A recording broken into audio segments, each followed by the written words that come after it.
Vamos a orar pidiendo la bendición del Señor sobre su palabra.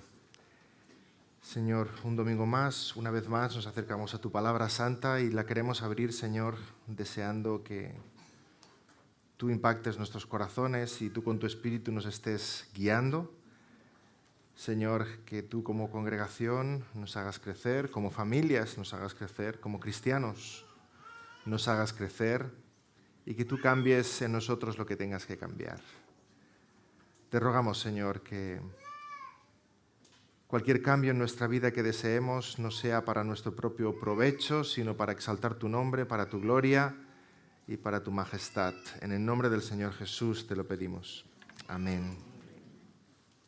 Estamos, hermanos, hoy en Efesios capítulo 4, aunque vamos a ir a varios pasajes, casi concluyendo esta serie de sermones titulada Necesito cambiar. 11 semanas ya, este es el 11º sermón, y en los últimos sermones hemos estado meditando sobre los recursos de Dios para cambiar. Recordaréis que en nuestros últimos sermones estuvimos hablando sobre la palabra, en el anterior estuvimos hablando sobre la plenitud, que significa ser llenos del Espíritu Santo, y en el día de hoy sobre la iglesia local como instrumento para tu cambio. Para mi cambio, porque a esas alturas espero que estemos todos convencidos que necesitamos cambiar. Y la iglesia local es instrumento de Dios para ese cambio. Cuando un niño aprende un deporte nuevo, no solo debe aprender las normas básicas de ese deporte, sino que si el deporte es de equipo, eso es más difícil todavía. Es más fácil enseñarle a jugar al tenis, donde se tiene que espabilar solito, pero cuando a un niño le enseñas a jugar a fútbol, por ejemplo, y después de estarse 10 minutos peleando con sus compañeros y amiguitos, consigue el balón y luego te acercas a él y dices, ahora tienes que pasarle el balón a tu compañero. Te mira así con una cara como queriendo decir, ¿pero de qué hablas? Con lo que me ha costado conseguirlo, ahora lo voy a pasar. Es ese concepto de equipo. Si ves a los niños pequeños jugar, cada uno corre a su aire como si jugaran solos, ¿verdad? Ese concepto de equipo cuesta mucho de comprender. Es algo difícil. De hecho, creo que hay futbolistas profesionales que aún no lo han aprendido, que van jugando a su aire, y no digo nombres. Digo que en otros deportes es más fácil porque vas solo. En otros es más difícil entender lo que es un equipo. En otros no hay más remedio que entender lo que es un equipo. ¿Tú te imaginas en los Juegos Olímpicos una piragua con 4 hombres remando y que no entiendan lo que es un equipo? Están perdidos, ¿verdad? ¿Te imaginas a los 4 con la piragua llegando en la meta y el que está delante dejar los remos, ponerse de pie para meter la cabeza y llegar primero y decirle a sus compañeros, ¡os he ganado! Ridículo, ¿verdad? O ganan todos o pierden todos. La iglesia es como un equipo de remo. Todos nos esforzamos, todos sincronizados, todos dando lo máximo de sí mismos, todos cubriendo la carencia de su compañero. No hay lugar para individualismos o vanagloria o protagonismos o reproches. Todos ganamos o todos perdemos. Todos llegamos a la vez. Todos vamos juntos hacia la meta. Y ese es el título del sermón que he puesto para el día de hoy, juntos hacia la meta. Y en Efesios 4, que estábamos leyendo hace un momento, Pablo describe esta indescriptible unidad que tenemos en Cristo. Efesios 4, 4 al 5, dice que somos un cuerpo, un espíritu, como fuisteis también llamados en una misma esperanza de vuestra vocación, un Señor, una fe, un bautismo. Y Pablo usa un fabuloso ejemplo, mucho mejor que mi ejemplo de la piragua, que es el ejemplo de un cuerpo. Somos un cuerpo. Efesios 4:15. Siguiendo la verdad en amor, crezcamos en todo en aquel que es la cabeza. Esto es Cristo, de quien todo el cuerpo, bien concertado y unido entre sí por todas las coyunturas que se ayudan mutuamente, según la actividad propia de cada miembro, recibe su crecimiento para ir edificándose en amor. Somos la iglesia un cuerpo y cada miembro ayuda al otro a fortalecerse, a crecer, a madurar. Como los miembros de un cuerpo se nutren, se apoyan, se protegen, se complementan crecen juntos. Estudiantes que habéis acabado vuestros exámenes, o a lo mejor queda alguno, imagina que vais bien preparados a un examen y entonces el corazón le dice a los demás miembros del cuerpo, vamos a probar. Y el cerebro responde, voy a probar yo, a ver qué es lo que sabéis vosotros. Y las manos dicen, bueno, a ver, que no escribo nada, Y los pies responden, que nos quedamos en casa. No es uno, ni dos, ni tres, sino que todos van a cumplir una misión y todos van a aprobar o todos van a suspender. El ejemplo del cuerpo es el mejor que podía dejarnos el apóstol.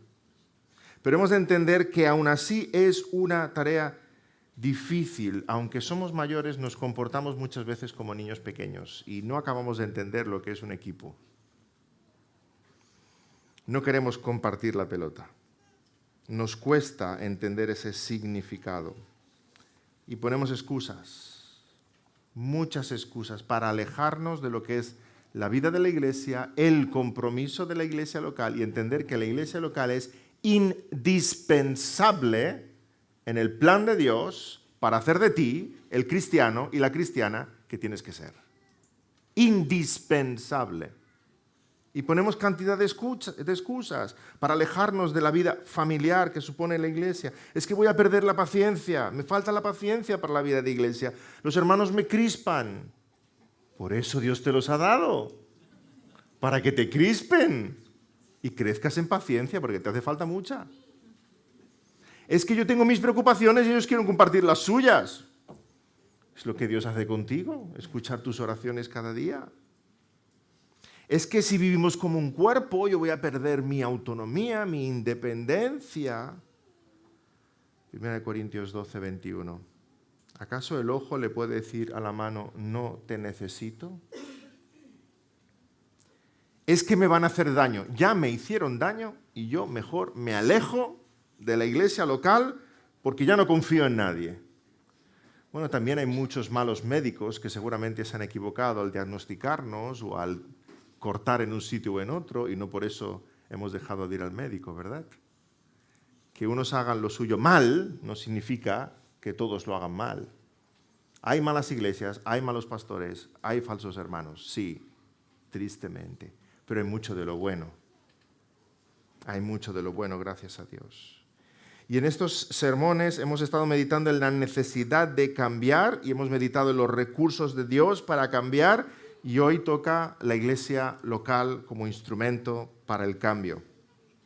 Nadie ha dicho que vaya a ser cómodo, ni que vaya a ser fácil, pero Dios nos ha dado los unos a los otros para trabajar en nuestro corazón y hacernos crecer en santidad y en compromiso.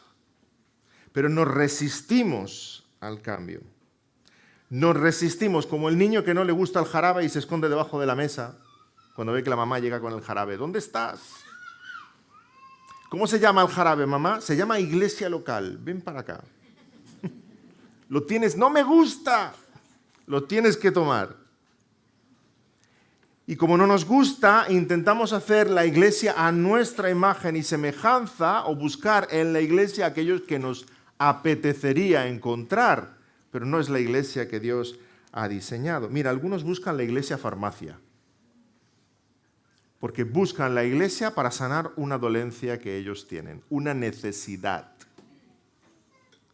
Y cuando la necesidad está cubierta, adiós iglesia. Y cuando la necesidad no está cubierta, ¿ves? No tendría por qué haber ido a la iglesia. Al final siempre es culpa de la iglesia local. Otros buscan la iglesia seminario. Vamos a hablar de doctrina, vamos a hablar de teología.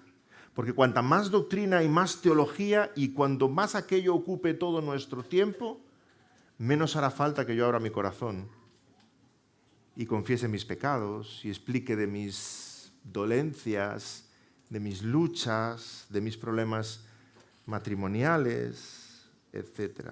Y se usa la doctrina, aunque sea buena doctrina, como una especie de escudo humano para que no se hable de mí. ¿Nos damos cuenta del peligro? Otros buscan y prefieren la iglesia club. Voy a buscar una iglesia donde lo que nos una principalmente no sea el Evangelio de Jesucristo, sean otras cosas. Voy a buscar una iglesia que tenga mis convicciones políticas, una iglesia catalanista, aquí con la estelada, o una iglesia españolista. Una iglesia donde todos sean del Barça. Bueno, eso no estaría tan mal, ¿no? Una iglesia donde todos sean peruanos, o colombianos, o brasileños, o rumanos, o dominicanos, de modo que cuando nos juntemos disfrutemos de nuestra cultura, nuestra música y nuestra gastronomía. Y así no hace falta hablar de las cosas realmente importantes del corazón. ¿Me seguís? La iglesia club es un peligro porque no contribuye a tu crecimiento espiritual. Deja lo importante en segundo plano. Pero hermanos, la iglesia no es una farmacia, la iglesia no es un seminario y la iglesia no es un club de amigos. La iglesia es el cuerpo de Cristo y crecemos juntos en madurez espiritual. Y dejadme en esta mañana compartir 4 razones por las cuales creo que la iglesia del Señor es instrumento en tu vida y necesitas de la iglesia del Señor para tu crecimiento espiritual. A pesar de sus defectos, a pesar de sus rarezas, a pesar de sus debilidades, a pesar de que aquí no hay ángeles ni ángelas, sino que somos de carne y hueso. De carne y hueso. En primer lugar, en la iglesia tienes una familia espiritual. En primer lugar, en la iglesia tienes una familia espiritual. Dios nos ha dado a todos una familia física, hemos crecido en una familia física y de algún modo somos los hombres y mujeres que somos, gracias o a pesar de nuestras familias en las cuales hemos crecido.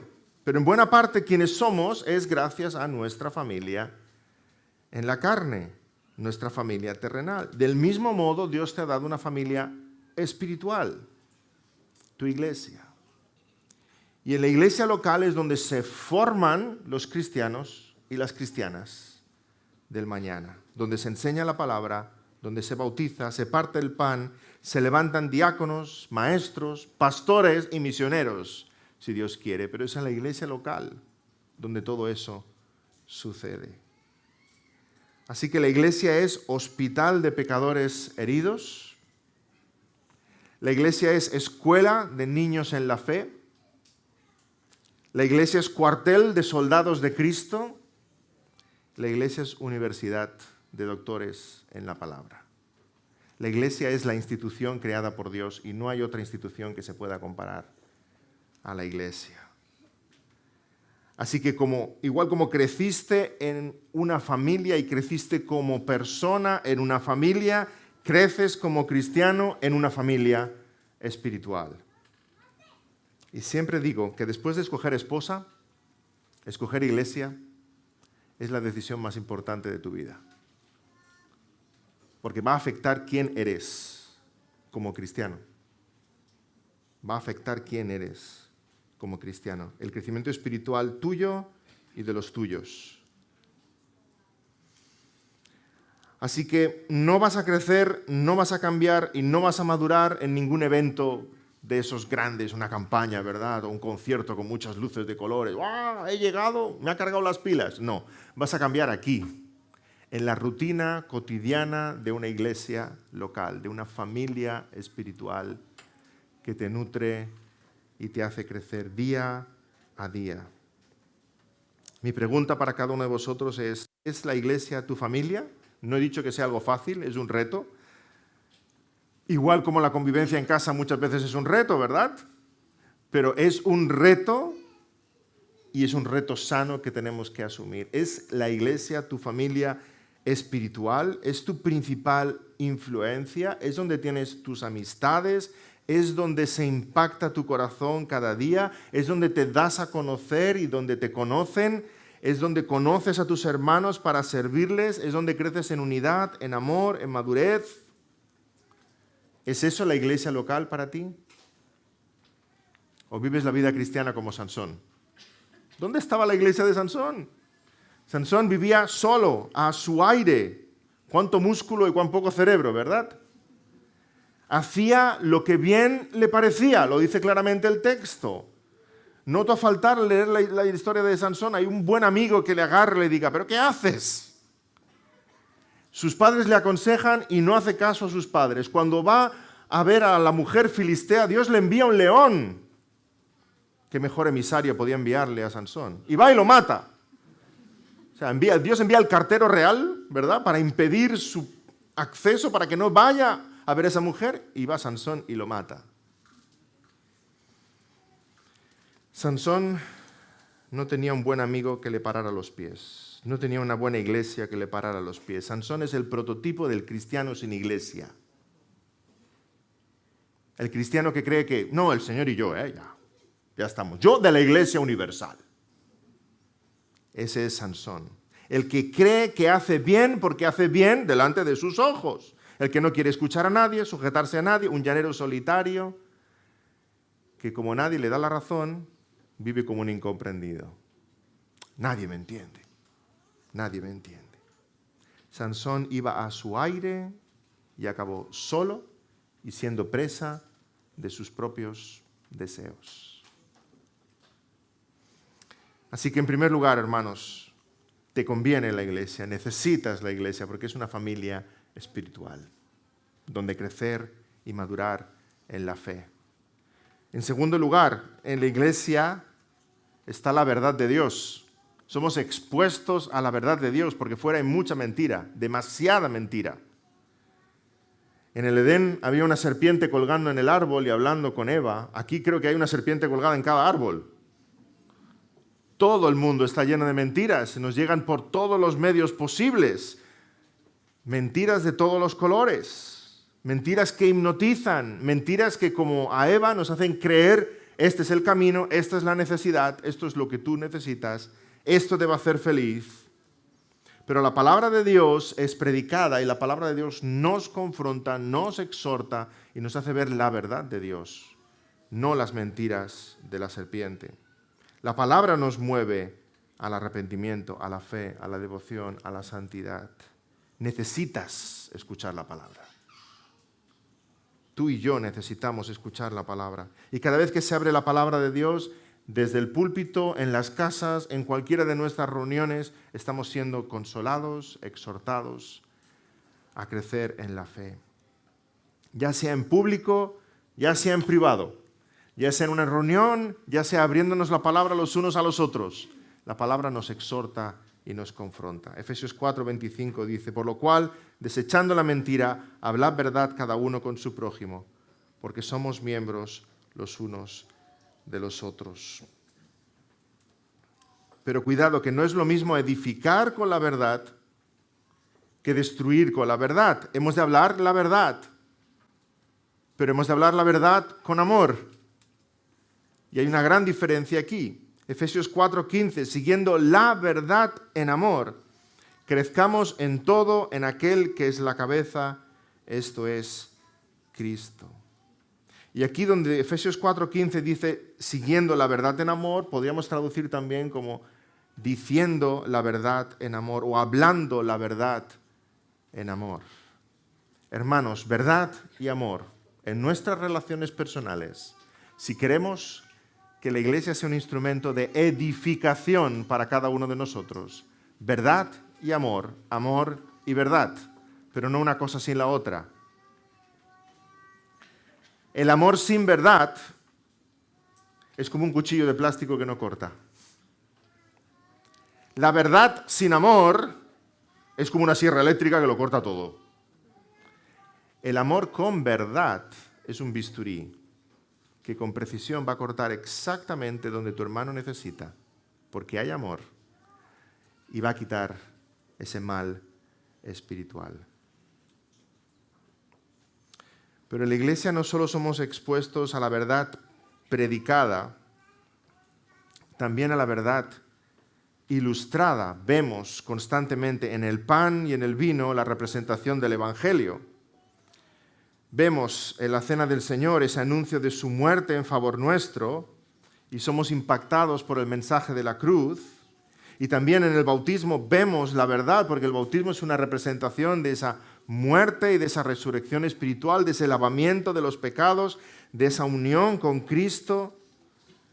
Así que en la iglesia no solo escuchamos la verdad, también vemos la verdad, pero también encarnamos la verdad. En la iglesia nos encontramos con la verdad escuchada, vista y vivida en la vida de nuestros hermanos. Este año fue el primer año de colegio de nuestro hijo Abraham. Y ya sabéis lo que pasa con los niños cuando van el primer año de colegio, ¿verdad? Entre otras muchas cosas, se enferman. Allí comparten bacilos y virus de todos los colores. Entonces, hemos pasado un año en que se nos enfermaba constantemente y cuando pensábamos que estaba bien, íbamos para el colegio y él estaba contento de volver a ver a su profesora, a sus compañeros y al día siguiente estaba otra vez con fiebre. Y cada vez que iba se volvía a enfermar. Algo así sucede con la iglesia. Y tú dirás, ¿nos venimos aquí a enfermar? Nos contagiamos, pero de lo bueno. Nos contagiamos de enfermedades espirituales o de virtudes espirituales. Piensas que vienes aquí solamente a escuchar la palabra, a ver a tus amistades, pero de forma invisible hay muchas cosas que están siendo contagiadas en la iglesia del Señor, porque no solo escuchamos la palabra ni vemos la palabra, sino que experimentamos la palabra y vivimos la palabra y vemos cómo nuestros hermanos viven la palabra. Nos contagiamos en la iglesia del Señor, aunque no seamos conscientes de ello, aunque pensemos que no está siendo así, de forma invisible estamos viendo modelos vivos de lo que significa ser cristiano. Modelos vivos de lo que significa amar y respetar a la esposa.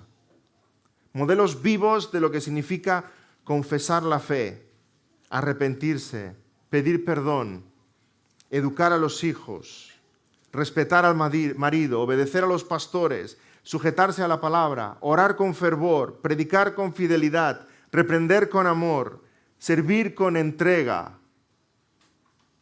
Todo eso se aprende porque lo vemos encarnado en la vida de los hermanos. Así que en la iglesia encontramos modelos vivos de lo que es haber sido transformado por el Evangelio de Dios. En la iglesia escuchamos la verdad, vemos la verdad, vivimos la verdad. Nos encontramos con la verdad de Dios.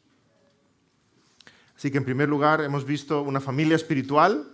Nos conviene la iglesia, necesitamos de la iglesia porque encontramos una familia espiritual. En segundo lugar, somos expuestos a la verdad de Dios de tantas maneras diferentes. En tercer lugar, en la iglesia hay corrección. En la iglesia encontramos corrección amorosa, la que necesitamos. Porque tú y yo necesitamos ser corregidos. No que nos digan que estamos siempre en lo cierto y nos dejen caminar hacia adelante. Gálatas 6 dice, hermanos, si alguno fuere sorprendido en alguna falta, vosotros que sois espirituales, restauradle con espíritu de mansedumbre. Para poder crecer, madurar, cambiar todos y cada uno de nosotros, necesitamos a alguien que nos mire a los ojos y nos diga, no, por ahí no vas bien. Hermano, necesitas a alguien que te frustre. Lo digo más claro, necesitas a alguien que te enoje porque te dice la verdad.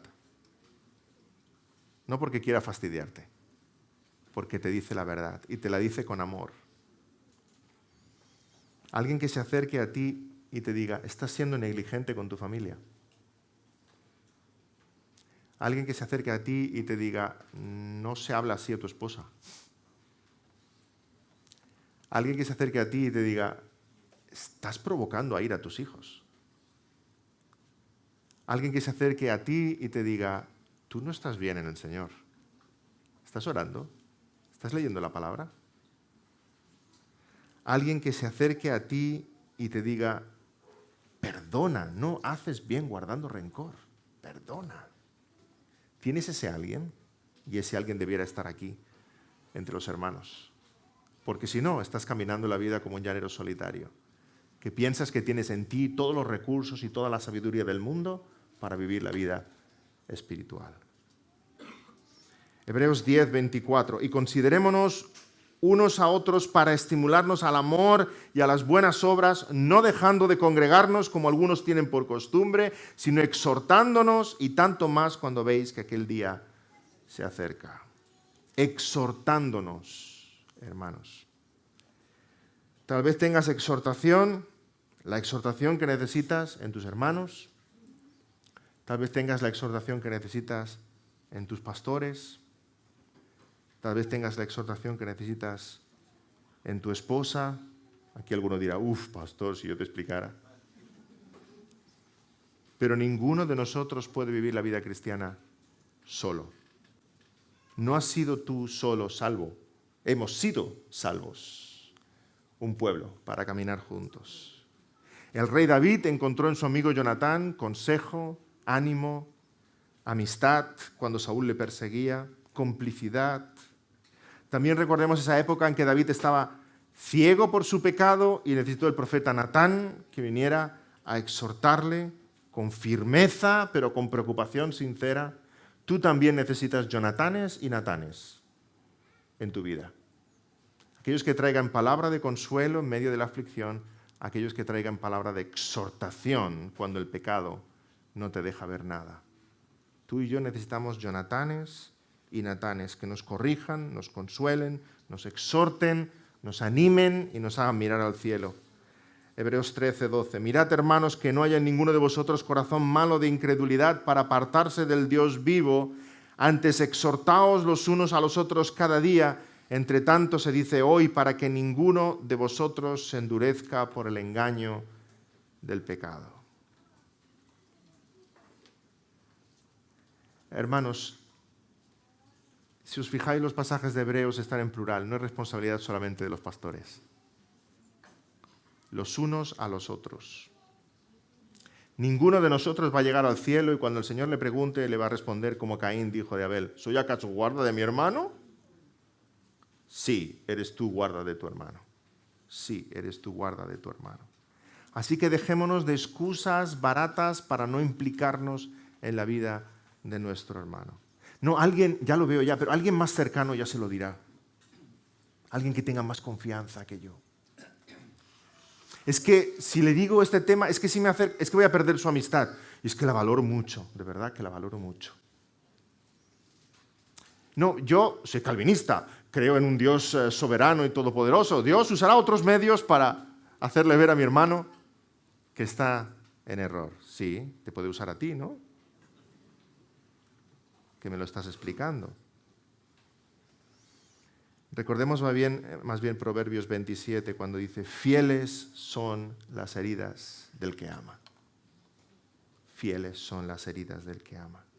Necesitamos hermanos que nos hagan ver la realidad de dónde estamos, la realidad de nuestro pecado, pero además, hermanos, necesitamos los unos de los otros para conocernos a nosotros mismos, para hacernos ver la realidad de quiénes somos nosotros. Dice Romanos 12:3, que no tenga ninguno de nosotros más alto concepto de sí que el que debe tener, sino piense de sí con cordura. Hermano, yo te necesito a ti para pensar de mí con cordura. Y necesitamos de la iglesia para saber quiénes somos y cuál es nuestro lugar y cuáles son nuestras virtudes y cuáles nuestros defectos. Así que en amor, tu hermano te hará ver que no eres tan inteligente como pretendes. En amor, tu hermano te hará ver que no eres tan santo como crees.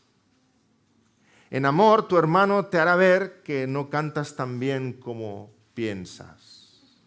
Bueno, si has pasado por el casting del coro, eso ya se hizo. Que no tratas a tu esposa como merece, que no eres tan buen padre como aparentas, que no tienes la madurez que crees que tienes. En amor, tu hermano te lo hará ver. Y aunque pueda ser frustrante, nos hace crecer como personas y como cristianos para poder tener un concepto equilibrado de nosotros mismos. Pero si no escuchas a tus hermanos, si no escuchas a tus pastores, te has perdido una grandísima oportunidad de conocerte. Y sigues pensando que tú eres quien tú crees que tú eres, engañado toda tu vida. Buena suerte. Para eso el Señor nos ha dado la iglesia local, para conocernos a nosotros mismos, nuestras flaquezas, nuestras virtudes, nuestros pecados y cómo ser mejores instrumentos en las manos de Dios para crecer en santidad. Y en cada necesidad el Señor acercará a aquel hermano. Y en cada necesidad el Señor nos dará sabiduría para hablar. Primera Tesalonicenses 5:14. Os rogamos, hermanos, que amonestéis a los ociosos, que alentéis a los de poco ánimo, que sostengáis a los débiles, que seáis pacientes con todos. Así que, en primer lugar, en la iglesia tenemos una familia espiritual. En segundo lugar, en la iglesia somos expuestos a la verdad. En tercer lugar, en la iglesia encontramos esa corrección amorosa y sincera que cada uno de nosotros necesitamos. En cuarto lugar, en la iglesia hay complicidad sincera. Somos un equipo. Tú y yo estamos interesados en lo mismo, en crecer en santidad, en agradar al Señor. Si necesitas cambiar, no puedes tener mejores aliados, porque todos necesitamos cambiar y estamos comprometidos con lo mismo, en que deseamos cambiar, a la luz de la palabra del Señor. Estamos en la misma barca, remamos en la misma dirección. Así que si quieres cambiar, en la iglesia, en tus hermanos, en tu familia espiritual, tienes los mejores aliados, los mejores cómplices. Estás en el mejor lugar del mundo. Estamos juntos en esto, como en la guerra, cuando un compañero apoya al otro. Y cuando uno sale corriendo y dice, cúbreme, y el otro empieza a disparar, entiendes que tu compañero va a disparar al enemigo, no te va a disparar a ti, ¿verdad? Tenemos esa causa común que nos une. Por tanto, no estamos tan preocupados en el tú, en el yo, sino en su gloria y en el nosotros, crecer juntos en santidad. Porque tenemos una causa común que nos une, pensamos en la patria celestial, en nuestro Rey de Reyes. Esa es nuestra lealtad máxima. No buscamos nuestra propia gloria, nuestro propio beneficio, nuestro propio bienestar, sino el bien del reino. Eso es lo que crea lealtad, camaradería, compañerismo, complicidad entre nosotros. En la iglesia es donde uno aprende a ser servido por su hermano y aprende a servir a su hermano. En primer lugar, hemos de ser servidos los unos por los otros. Hablando de servicio, ¿alguien me podría traer un vasito de agua? Me voy quedando seco. Aprendemos a ser servidos por los hermanos. Y aquí es donde es un reto porque tenemos que abrir nuestro corazón y puede haber muchos temores. Y alguno de nosotros puede estar pensando, cuidado, que por ahí puede estar Alejandro el Calderero, o Diótrefes, o Judas. La Biblia ya nos avisa, que hay muchos falsos hermanos. ¿Cómo voy a abrir mi corazón? ¿Cómo voy a ser servido, ministrado con todos estos peligros? Sí, hermanos, pero hay muchos más, como Timoteo, como Tito, como Tíquico, como Epafrodito, como Claudia, como Lidia, como Dorcas, como Filemón. Pon los nombres en 2 columnas, ¿vale? Todos aquellos de los cuales la palabra nos advierte y todos aquellos los cuales el Señor alaba. Como Nico, gracias.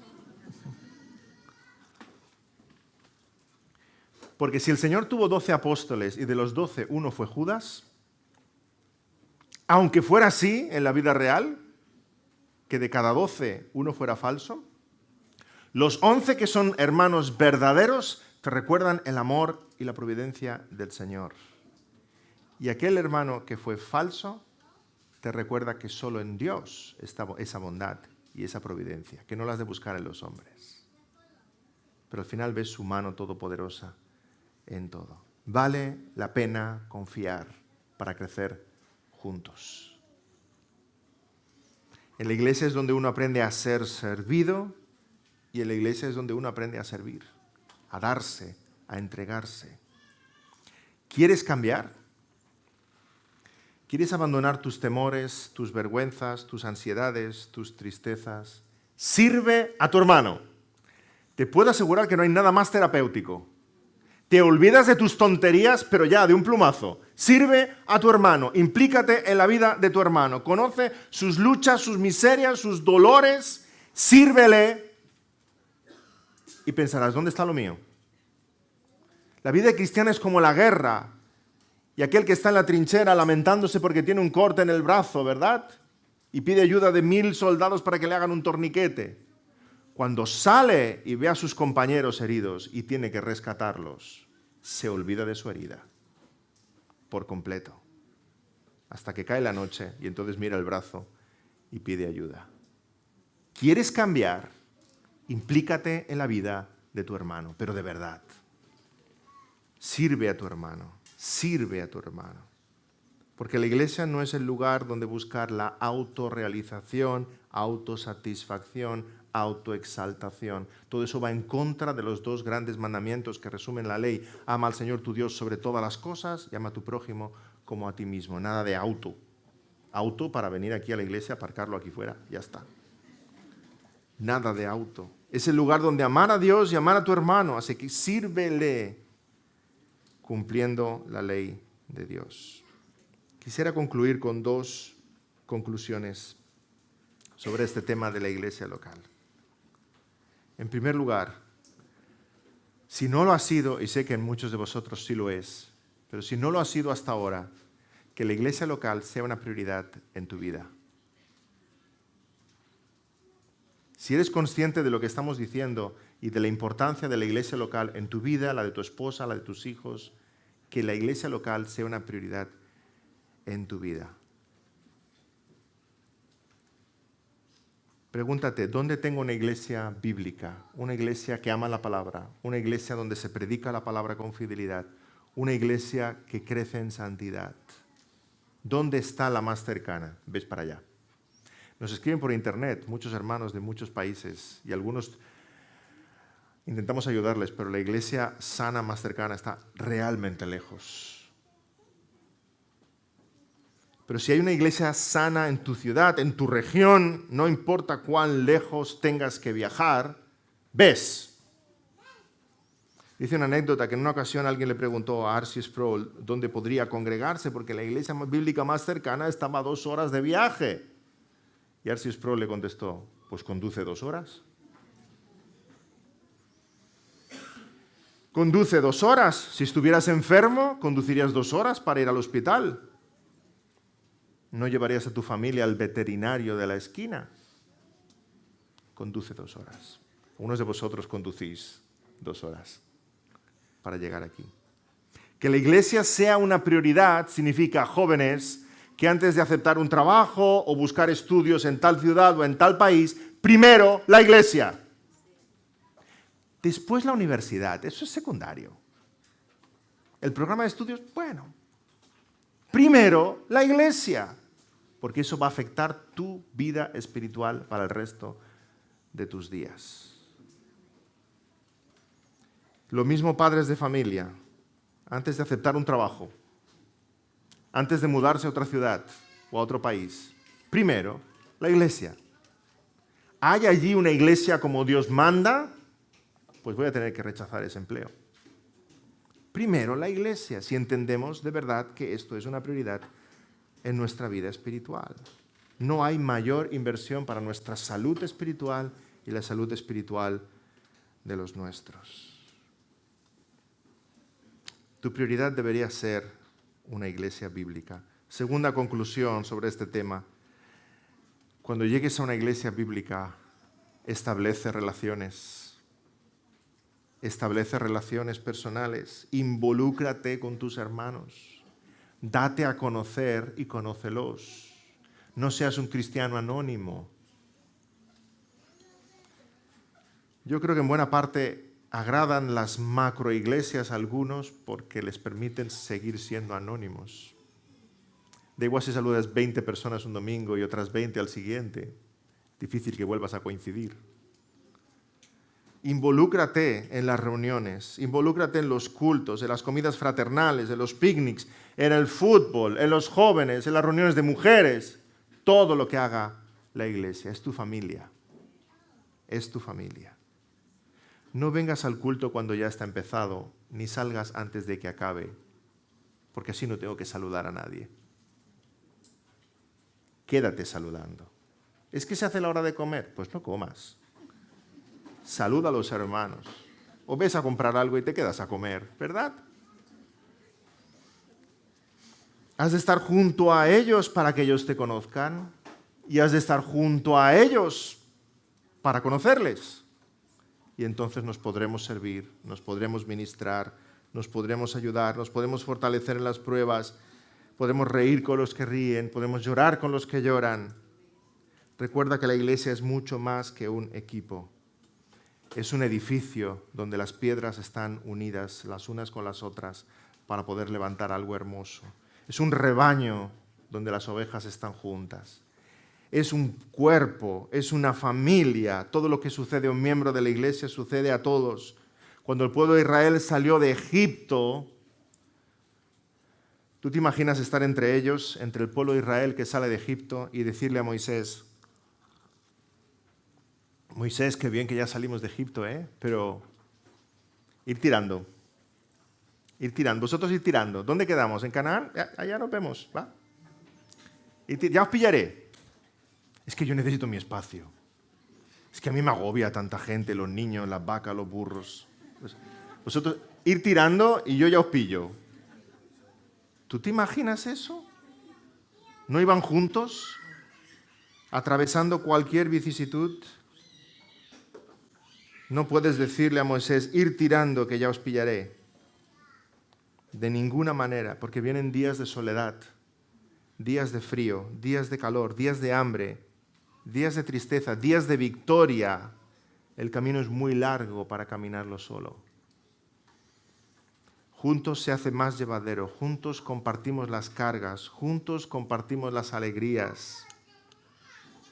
¿O no sabes que los egipcios están detrás?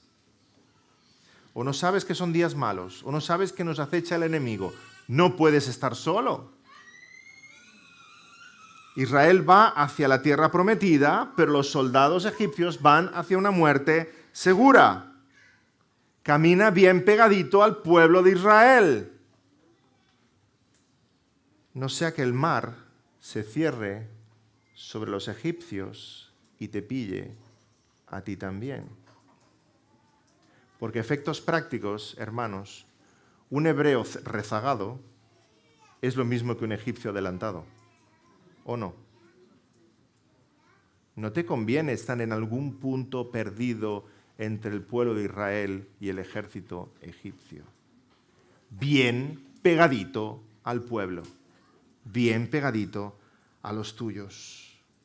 El pueblo de Dios debe estar unido, juntos, saliendo de Egipto, dejando la vida vieja atrás, juntos cruzando el Mar Rojo, juntos bebiendo de la peña de Oreb, juntos comiendo el maná del cielo, juntos conquistando Canaán, juntos sanando heridas, juntos enjugando lágrimas, juntos celebrando victorias, juntos hacia la meta.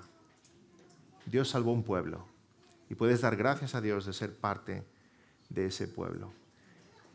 Celebramos la cena del Señor hoy y su cuerpo fue atravesado para que nosotros tuviéramos esta unidad. ¿Y ahora qué vas a hacer con ella? Más aún, su cuerpo fue atravesado y él fue separado del Padre. Cuando el Señor Jesucristo en la cruz dijo, Padre, ¿por qué me has abandonado? El Padre retiró la mirada de él porque estaba cargado con nuestros pecados. Él que vivió esa separación del Padre para que nosotros estuviésemos unidos a Él y los unos a los otros. ¿Qué vas a hacer con esa unidad que Dios nos ha regalado? Amén. Oremos al Señor. Señor, gracias por tu preciosa palabra. Gracias por esta imagen de la iglesia como un cuerpo. Te rogamos que seamos esos miembros unidos, conjuntados, apoyándose, creciendo, sujetos los unos a los otros, cubriendo las carencias los unos de los otros. Señor, gracias por la iglesia, gracias porque la iglesia expresa esa unidad que tenemos contigo. Estamos unidos a ti, Señor, como tú estás unido al Padre. Es una realidad espiritual indestructible. Y porque estamos unidos a ti, Señor, estamos unidos los unos a los otros. Te pedimos, Señor, que vivamos esa unidad, disfrutemos esa unidad y veamos cómo esa unidad, Señor, nos transforma más y más a imagen del Señor Jesucristo. Gracias por mis hermanos, por el ministerio de ellos hacia mí. Señor, gracias por cómo nos servimos los unos a los otros para crecer en esa unidad a la altura de la plenitud de Cristo. Señor, bendícenos y cámbianos a través de tu iglesia. En el nombre del Señor Jesús te lo pedimos. Amén.